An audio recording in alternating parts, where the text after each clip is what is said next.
reflexión, así que vamos a tener este tiempo de reflexión. Les invito a tener Biblias abiertas. Allá atrás hay Biblia para que vayan siguiendo en el estudio bíblico, que sea realmente un tiempo provechoso, porque realmente es un regalo de Dios, ¿no? Jesucristo vive, y si Jesús vive es un regalo del Señor, un regalo que Él te da. Dice, ¿sabes qué? Ahora tu destino final no es la muerte, tu destino final es estar conmigo. Y es un regalo no solo confesar que Jesucristo vive, sino también poder reflexionar en su palabra en este día tan especial, ¿no? Como Iglesia San Marcos, es una alegría poder compartir el lugar con la Iglesia Playa Ancha y toda la Iglesia Anglicana en Valparaíso, ¿no? Porque no solo nos sentimos parte, somos una sola iglesia, sino también tenemos la posibilidad de alabar a Dios, exaltar, glorificar al Señor en un día como hoy. Y mi oración es que en este tiempo podamos tomarle el peso, ¿no? Tomarle el peso, sentir la gravedad, la profundidad de la resurrección de Cristo. Porque si Cristo vive, somos todos de Él. Somos un solo pueblo, una iglesia, independiente de donde vivas, independiente de a qué te dediques, independiente de tu historia. Incluso si llegas acá medio así como, ay, no quería venir. Estás acá porque le perteneces al Señor. Somos una iglesia que busca llevar el mensaje de la restauración del Evangelio hasta los confines de la tierra. El apóstol Pablo dice en su carta a los Efesios, somos un solo cuerpo, un solo espíritu, una sola esperanza, un solo Señor, una sola fe, un solo bautismo, un solo Dios y Padre de todos, que está sobre todos y por medio de todos y en todos. ¿Amén? Somos uno solo, independiente de cuál sea tu iglesia. Oh, yo soy de esta iglesia, oh, yo vengo de acá. Somos una congregación que alaba al Señor. Tenemos el deseo de alcanzar con el Evangelio distintos lugares de Valparaíso. Por eso tenemos una comunidad en Placeres, en Recreo, en Barón. Nos falta todavía alcanzar el sector de Curauma, nos falta alcanzar el sector de Parque Los Ingleses, el sector de Casablanca, ya está el hermano que quiere levantar algo. Así que tenemos muchos desafíos, ¿no? Pero somos uno en Cristo, ¿amén? Como iglesia, nos sentimos este desafío de anunciar el mensaje. La pregunta es, ¿estamos recorriendo el camino de Dios o estoy recorriendo el camino de mi orgullo, de mi pecado? ¿Hacia dónde vamos como iglesia? Vamos a estar reflexionando en este pasaje de los caminantes de Emaús, del versículo 13 al 35. Tengan sus Biblias abiertas. Y la gran pregunta que queremos responder este Domingo Santo: ¿hacia dónde vamos? ¿Hacia dónde vas? ¿Por qué camino estás dirigiendo tu vida? Incluso tu familia. ¿Tienes algún propósito, un destino, un camino? Incluso como iglesia. Piensa en un momento. ¿A dónde vamos? ¿Qué quiere el Señor de nosotros? Te invito a que me acompañes en esta oración y le pidamos a nuestro Padre que Él haga resplandecer su palabra en nuestras vidas y podamos ser llenos de Él en esta ya mediodía de domingo. Oremos. Padre, gracias por este hermoso relato de los caminantes de Emaús, porque cuando uno lo lee, lo estudia, nos sentimos tan identificados con Cleofas y su compañero. Gracias, Señor, porque muchas veces recorremos caminos equivocados, confundidos, incluso tristes. Pero tú vienes a nuestro encuentro, tú restauras nuestras vidas, nos das la visión que nos faltaba. Y juntos, como iglesia, podemos proclamar que no hay un camino más hermoso, más bello, que el camino del Señor Jesucristo. Acompáñanos, Padre, en este tiempo, que sea realmente alimento para nuestras vidas. Amén. Amén. Los últimos años han sido muy difíciles. ¿Estás de acuerdo conmigo? Sí. Esto uno lo podría decir el año 1000, el año 500, el año 1700. Siempre uno puede decir, los últimos años han sido muy difíciles. Y para nosotros como iglesia sí, han sido complejos, ¿no? Hemos vivido muchas circunstancias, ¿no? Muchas dificultades. ¿Y qué decir como país? ¿Y qué decir como mundo, no? A veces estamos cansados, agobiados. Mucha gente me dice, ¿sabes qué? Yo ya no veo televisión porque ¿para qué amargarme? ¿Has escuchado eso? No veo noticias porque me estreso. Y es muy sabio, uno podría decir, es que hay algo de sabiduría ahí. Incluso como iglesia tuvimos la dificultad en el verano de que la iglesia de Playa Ancha nos quedamos sin agua, tuvimos que buscar un lugar, llegamos acá, nos han recibido de manera muy amorosa, pero siempre generan preguntas, dudas. ¿Para dónde vamos? ¿Seremos capaces de soportar las dificultades? Déjame contarte que el agobio, el estrés e incluso la depresión en la iglesia es igual que afuera de la iglesia. Vivimos una crisis grande en salud mental. Recuerdo el año pasado haber escuchado una estadística que decía que el 50% de los pastores, de los líderes religiosos en Estados Unidos, estaba atravesando crisis de salud mental. Muchos estaban renunciando.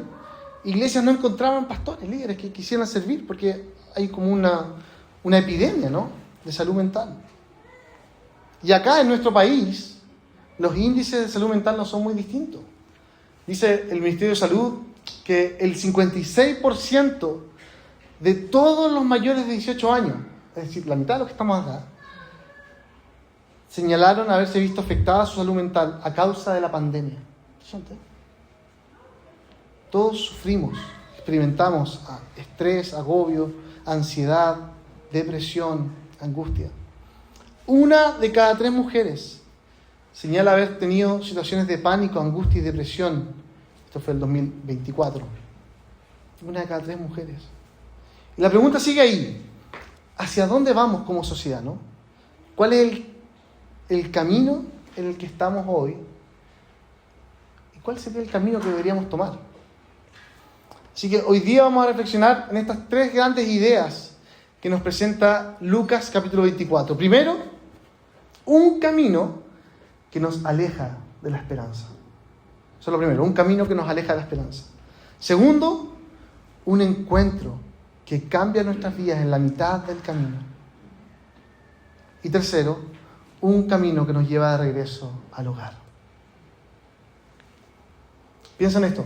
La muerte de Jesús en la cruz para nosotros hoy día es tanto un ejemplo de servicio, de sacrificio, de entrega por los demás, como también es un testimonio del perdón por nuestros pecados, por nuestros errores. Sin embargo, hace 2000 años atrás, la muerte de Jesús significó el derrumbe de este sueño de cambiar el mundo. Habían cientos de seguidores de Jesús que quedaron en jaque cuando Jesús murió en la cruz. Quedaron a la deriva, sin comprender por qué su maestro había terminado muerto, enterrado en la tumba. ¿Por qué había sido traicionado? ¿Por qué había sido juzgado injustamente? Y finalmente, ¿por qué había sufrido esta espantosa muerte en la cruz? No había ni un ejemplo de sacrificio en ese momento, ni menos el perdón de pecados. Solo experimentaron estos seguidores de Jesús en ese momento derrota, sufrimiento y desánimo. Lucas, el autor del Evangelio que estamos leyendo, ha relatado gran parte de la vida de Jesús, ¿no? Uno de los evangelios con más detalles. Incluso explica la razón por la cual Jesús vino a este mundo. Su evangelio es maravilloso, lleno de anécdotas, historias que definen el propósito de Jesús, ¿no? ¿Y cuál es ese propósito? Él lo define en los primeros versículos del libro. Lucas 1:1. Y no solo lo describe en este evangelio, sino también en la continuación, en el libro de Hechos. Y este propósito no es nada menos que dar testimonio de la verdad para que Teófilo, como dice los primeros versículos de Lucas, llegue a tener plena seguridad, plena certeza de lo que le han enseñado es verdad. Para que en medio de las preguntas, la confusión, ¿hacia dónde vamos? ¿Qué camino tomar? Incluso en medio de las tristezas, la persecución, puedan decir, ¿sabes qué? Toda la enseñanza de Jesús y especialmente su muerte y resurrección son verdad. De verdad ocurrió, no es un cuento, ¿no? No es que algunos tramaron una confabulación conspiracional y crearon esto, sino es verdad, ¿no? Por eso, si nos situamos en este tercer día después de la muerte y crucifixión de Jesús, seguidores probablemente lo menos que tenían era seguridad, eran certezas de lo que Jesús les había enseñado, ¿no? Había confusión, cansancio, dificultades, temor de que terminaran igual que su maestro, ¿no? Querían arrancar. Si lo piensas bien, al comenzar este sermón, este sentimiento no es tan distinto al que podemos experimentar nosotros hoy día, ¿no? Muchos hoy se sienten perseguidos por su fe, cuestionados, humillados, ¿no? ¿Para qué decir? Las iglesias perseguidas, ¿no? En algunas partes de África, de Medio Oriente, de Asia. Pero también el mundo nos presenta nuevos desafíos. ¿Cómo responder como cristianos a una guerra? A guerras que ocurren a nuestro alrededor. ¿Cómo responder como cristianos a la inteligencia artificial? ¿Cómo responder como cristianos a la delincuencia, al narcotráfico? ¿Nos encerramos? ¿Salimos? ¿Servimos? ¿Abrimos las puertas de la iglesia o no? Y quedamos ahí en jaque, ¿no? Incluso muchos podrían decir como Mafalda: ¡paren el mundo que me quiero bajar! Tantas dificultades, ¿no? Desilusiones, confusiones, temores. ¿Será verdad que Jesús resucitó hace 2000 años? ¿Es verdad que Jesús está vivo hoy día? ¿Es verdad que sigue reinando en nuestra iglesia y en nuestro mundo? La verdad que yo no sé cómo está tu fe, ¿no? Si tu fe es firme, fuerte, o quizás pasas por momentos de debilidad en tu fe. Pero eso es algo que a todos nos ha pasado. Todos pasamos por momentos de dificultad, de dolor, de cuestionamiento. Incluso estos caminantes de Emaús vivían esto, ¿no? ¿Por qué el Señor me hace pasar por esto? ¿Qué quiere Dios de mí? Así que lo primero que vamos a pensar es este camino que nos aleja de la esperanza, ¿no? Hay un camino, hay una forma de vivir que en definitiva te aleja del Señor. ¿Cómo es que podemos llegar a vivir de esta manera? Mira cómo comienza este pasaje de Lucas 22. Específicamente mira el versículo 13 y 14 ahí en tu Biblia. Dice: aquel mismo día, dos de sus discípulos, se dirigían a un pueblo llamado Emaús, a unos 11 kilómetros de Jerusalén, e iban conversando sobre todo lo que había acontecido. O sea, dos discípulos de Jesús, después de presenciar su muerte, incluso leíamos hoy día en el Evangelio de Juan, de que estaba la madre de Cleofas, que es uno de estos discípulos ahí presenciando la muerte, tenían temor, dudas, de que lo que se estaba diciendo de Jesús fuera verdad. ¿Será verdad que resucitó Jesús? Así que estos discípulos deciden irse, se van a otro lugar, se alejan de Jerusalén, de donde estaban escondidos los discípulos, y en ese camino, mientras caminaban, ¿no?, a un trayecto de unas 5 horas de distancia de Jerusalén, su mente empieza a llenarse de preguntas, de confusión, de dudas. Incluso hay un profesor llamado Ernesto Trenchard que dice que el desánimo de estos caminantes era tan evidente, porque incluso a pesar de escuchar la posible resurrección de Jesús, habían decidido alejarse del grupo y quizás no volver nunca más, escabullirse, ¿no?, en algún lugar menos concurrido, menos poblado, un pueblito chico como Emaús, un lugar aparentemente seguro donde poder digerir el trago amargo del desconsuelo, de la desesperanza. No sé si alguna vez escuchaste hablar de los topos en España. ¿Has escuchado hablar de los topos en España? No son los que van a ayudar a rescatar gente de los edificios que se derrumban, no. Estos topos de España fueron hombres que una vez que terminó la Guerra Civil Española, se escondieron por 30 años debajo de sus casas. Imagínate, 30 años escondidos, porque estaban asustados, temor. Dejaron de lado su vida y por 30 años, por temor a ser encarcelados, se escondieron. Y quizás esto suena algo como extremo, ¿no? ¿Cómo hay que estar 30 años encerrado, escondido? Pero piénsalo bien, para los caminantes de Emaús, la posibilidad de esconderse, de alejarse de todo el tumulto en Jerusalén, era algo súper lógico.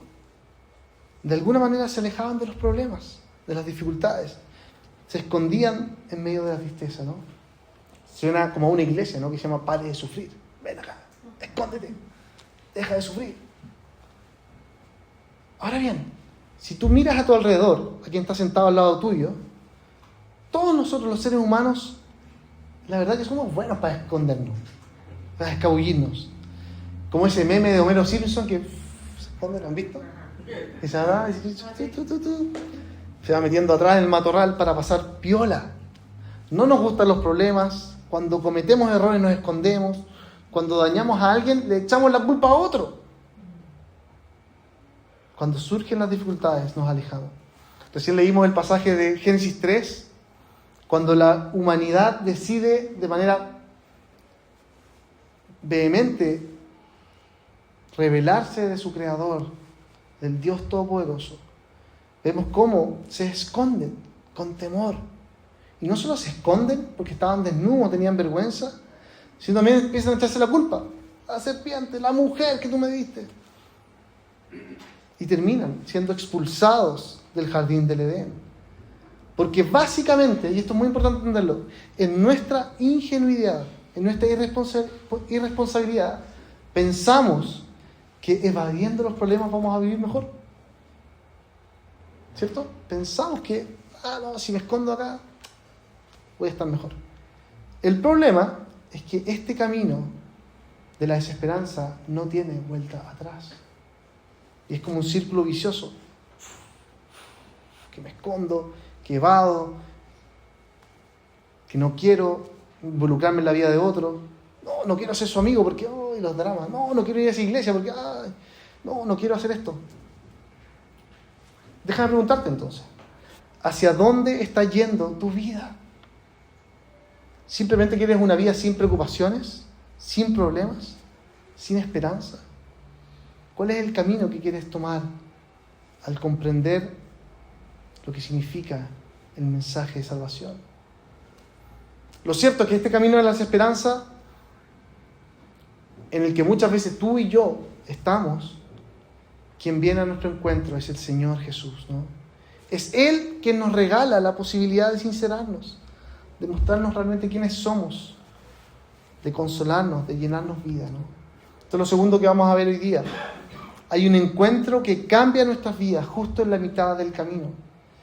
El pasaje nos muestra desde el versículo 15 que Jesús mismo se acerca a estos caminantes en medio de su conversación, de manera un poco, podríamos decir, metiche. Jesús resucitado, Jesús vivo, es irreconocible para ellos. No lo identifican. ¿Lo viste ahí en tu Biblia? Porque lo más impresionante de todo es que comenzó a caminar con ellos, como dice el versículo 15, pero sus ojos estaban velados. Hablaban, dialogaban, hasta les enseñó la Biblia, pero ellos no lo conocían, no lo lograron identificar. Jesús camina junto a los suyos y ellos no se dieron cuenta.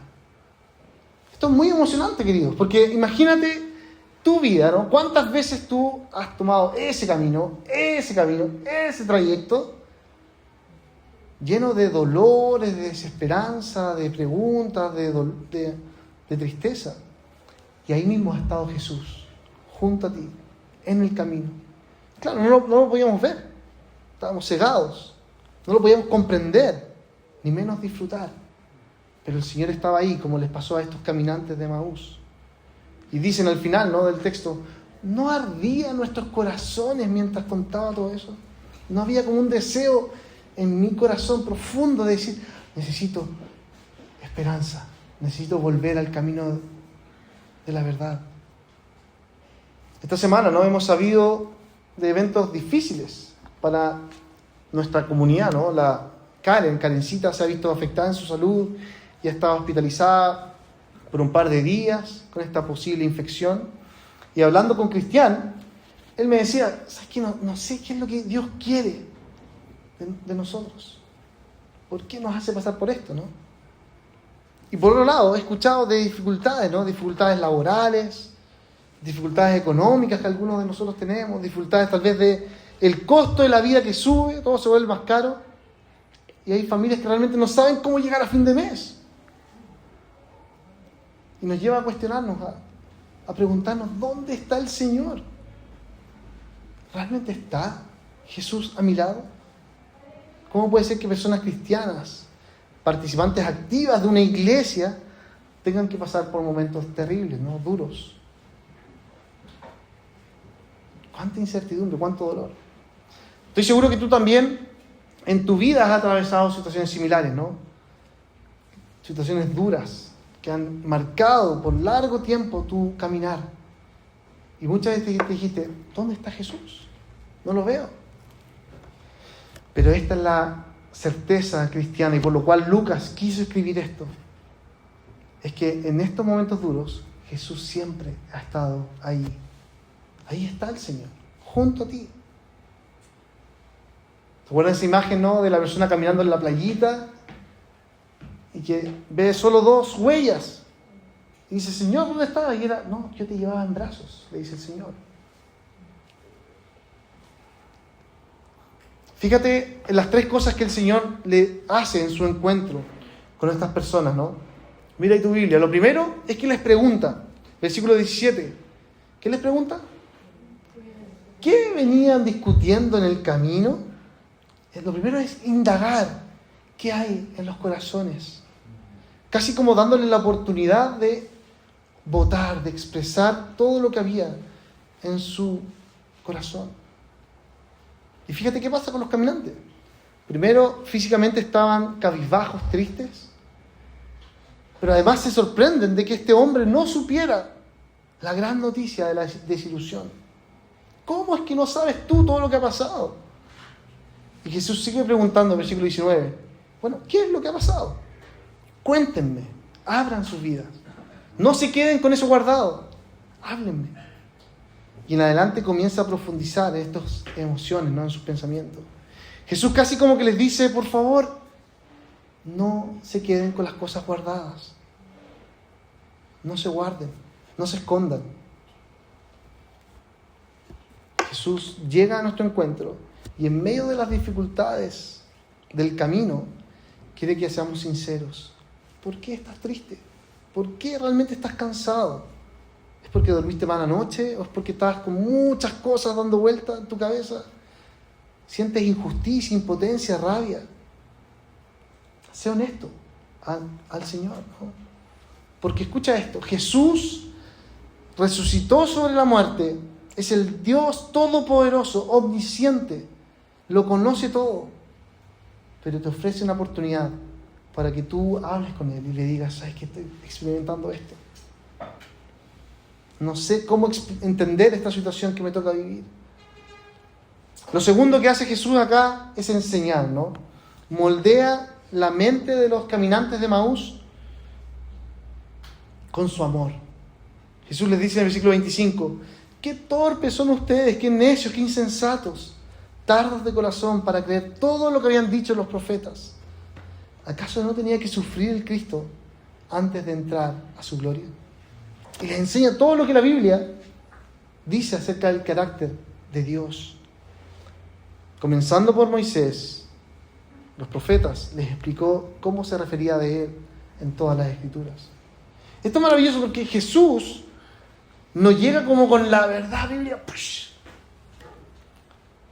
y les pega un bibliazo, ¿no? ¡Arrepiéntete, pecador! Sino empieza ahí a trabajar, a moldear, a enseñar. Les enseña cómo toda la Biblia, pasando por Génesis, Éxodo, que estamos estudiando ahora, los profetas hablan de Él. La pregunta es, ¿realmente ellos conocían, comprendían su Biblia? ¿Comprendían los relatos del Antiguo Testamento? Digo, para que pudieran asociarlos con Jesús.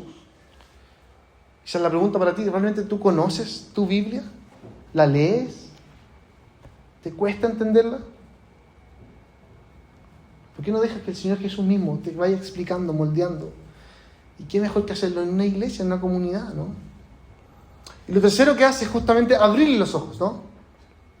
Le abre los ojos a estos hombres para que lo identificaran como su maestro, como su Señor y Salvador. ¿Y cómo lo hace?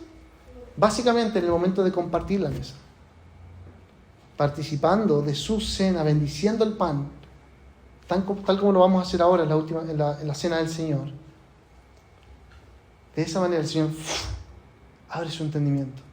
¡Wow! Es Jesús que ha estado toda la vida conmigo. Es Jesús que me protegió en este momento. Es Jesús que me dio las palabras que no comprendía. Yo no sé cuánto tú entiendes del mensaje de Cristo. Probablemente seas como yo, ¿no? De los que abrimos la Biblia a veces y es como que, wow, no entiendo, me cuesta. ¿Estás realmente dispuesto a que el Señor abra tus ojos y te permita ver su gloria para disfrutar su amor? Escucha esto, sin importar dónde estés parado en tu vida, si que estás caminando hacia un proyecto personal, hacia construir una familia, hacia, no sé, dejar ahorros para tus familias, no sé cuál es tu camino.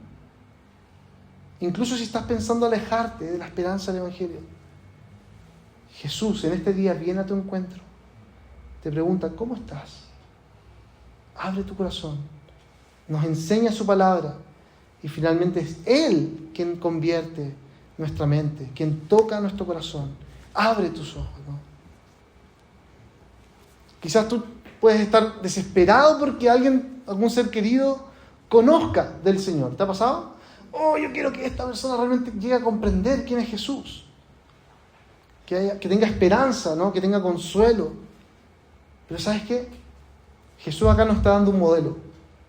El ejemplo de Jesús es comenzar por pasar tiempo de calidad con esas personas, ¿no? Hacer preguntas, interesarte honestamente en la vida de los otros. Y luego de a poco ir mostrando cómo la Biblia trata de Él. Y por último, no te toca a ti convertir a la persona, ¿no? Deja que el Señor lo haga en su tiempo. Que Él haga la obra milagrosa. Que Él convierta el corazón de tus seres queridos. Una de las cosas que dije al comenzar el sermón es que estamos viviendo esta especie como de epidemia de salud mental en nuestro país, ¿no? Y en el mundo.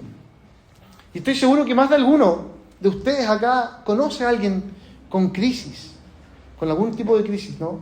Piensa en los colegios, ¿no? En la terrible noticia que vimos en Calama, ¿no? La depresión, la angustia, la soledad. Todos conocemos a alguien que está pasando por momentos difíciles. Es más, hasta tú mismo puedes estar pasando por un momento de angustia. Me siento solo, no me entienden. Nadie me ayuda. O nadie me ayuda de la manera que yo quiero que me ayuden. Si yo te animo a que no dejes de relacionarte con el Señor Jesús. Deja que Él te haga las preguntas en tu corazón. Que Él enseñe su palabra. Para eso está la iglesia, ¿no? Para formar a discípulos de Jesús. Y que finalmente sea Él quien sane, restaure, renueve tu corazón. Ahora bien, para ir terminando, piensa en esto, ¿no? Cleofás y su acompañante tuvieron esa desesperanza latente en sus vidas y ellos realmente pensaban de que todo se había derrumbado, como dice la canción. Todo se derrumbó. Pero en algún momento algo cambió, ¿no? Versículo 32. Ellos dicen, ¿no es que ardían nuestros corazones mientras conversaba con nosotros en el camino y nos explicaba las Escrituras? Es decir, ellos estaban extasiados con lo que acababan de entender. Toda esa pasión, ese consuelo, esa motivación de Cristo ahora estaba ahí, al alcance. Y esto es lo último que veremos, ¿no? Hay un camino que nos lleva de regreso al hogar. Porque claro, ellos volvieron a toda prisa. Recorrieron esas 5 horas de vuelta desde Emaús a Jerusalén, solo para contarles a sus compañeros, a los discípulos, de que era verdad, que la desesperanza, que la desilusión ya es algo del pasado, es algo viejo para los seguidores de Jesús. Ahora toca arriesgarse, salir corriendo para contar del amor de Dios. Piensa bien en esto. La vuelta de estos 2 caminantes no la hicieron para sentirse cómodos, para quedarse relajados en un spa, disfrutando de la calidad de vida, tranquilos consigo mismos, incluso para sentirse realizados, sino que ellos querían demostrar que Jesús estaba vivo, tenía poder, que era real. Era algo que a todos los discípulos los empujaría a salir, a contar de Jesús, a expandir el Evangelio desde Jerusalén, pasando por Judea y Samaria y hasta los confines de la tierra, dice el libro de Hechos. De hecho, por eso Lucas escribe su segunda versión, ¿no? Su segunda temporada, Hechos, para contar cómo es que la motivación llegó a tal punto que muchos de ellos murieron por predicar a Cristo. El camino de regreso al hogar que Jesús hace en nuestros corazones no está exento de dificultades. No está exento de problemas. De hecho, ahora como cristianos podemos ver los problemas, ¡wow!, en Full HD. Esto sí que es un problema que solo Dios puede resolver. Es mentira que los cristianos tienen que andar siempre felices, que no hay dolores, no lloran los cristianos. Sí, hermano, podemos ir al Señor a hablar, contarle lo que hay en nuestros corazones. Sí hay dolor en medio nuestro, hay cansancio, hay depresión. Pero así como no estamos solos, porque Cristo está junto a nosotros, Él nos está reencaminando en el camino de vuelta al hogar, hacia la Jerusalén espiritual. Esa es nuestra esperanza, ¿no? Todo lo que vivimos tiene un propósito. El mensaje de esta tarde es que Jesús te está esperando en su hogar. ¿Estás tú dispuesto a ir a Él? Déjame decirte, para los cristianos la vida es compleja, pero tiene un sentido y un propósito glorioso, que es mostrar la fe cristiana en todo lugar, para que arda en los corazones, ¿no? Para que nos llene de plenitud. Incluso cuando nos dicen noticias malas, difíciles, que no salen como uno esperaba, sabemos que el Señor está ahí y nos espera por la eternidad. Déjame preguntarte, ¿qué camino estás recorriendo entonces? ¿El de la desesperanza o el camino de retorno al hogar? ¿Hacia dónde va tu vida? ¿Quieres experimentar cómo es vivir una vida con Cristo en el corazón? ¿Quieres contarle a los demás que Jesús está vivo, que tiene poder para cambiar no solo vidas particulares, sino el mundo entero? Yo te animo a que lo comiences a vivir acá, en medio nuestro, en esta iglesia, la iglesia San Marcos, la iglesia Ipla, que juntos disfrutemos del camino del Señor. Oremos. Padre, gracias porque la resurrección de Jesús nos trae convicción, nos trae respuestas a nuestras vidas. Nos recuerda de que el mundo no está a la deriva, como pensaba Mafalda. Paren el mundo que me quiero bajar. Como cristianos podemos decir que el mundo te pertenece. Y efectivamente a veces pasan cosas difíciles, duras. Probablemente todo nos toca. Si tú no vuelves antes, partir, fallecer, ¿verdad? Pero podemos decir de que nuestro camino va de regreso al hogar, donde estás tú, Señor, esperándonos con los brazos abiertos. Gracias por esta reflexión, porque nos recuerda a mirar las cosas con perspectiva, a no ser egoístas, a no ser mezquinos, a no escabullirnos y escondernos, sino a servirte a ti por la eternidad. Amén. Amén. Que Dios les bendiga, queridos. Y yo no sé si fuera terminaron.